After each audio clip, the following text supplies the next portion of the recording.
அப்படியா? சரி இருங்க பார்ப்போம். காட்டுங்க, வயிற்ற காட்டுங்க.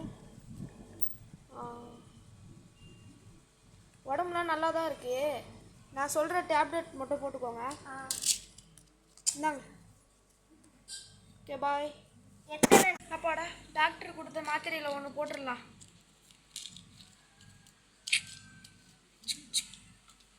அப்பாடா போட்டாச்சு. ஓரமாக வச்சிடலாம். சமைக்கணும் வேறு. அப்போ உடம்பு ஒரு மாதிரியாக இருக்குது. அப்பா அப்பா மயக்கம் அடிக்குது, மயக்கம் அடிக்குது. மயக்கம் வந்துடுச்சு.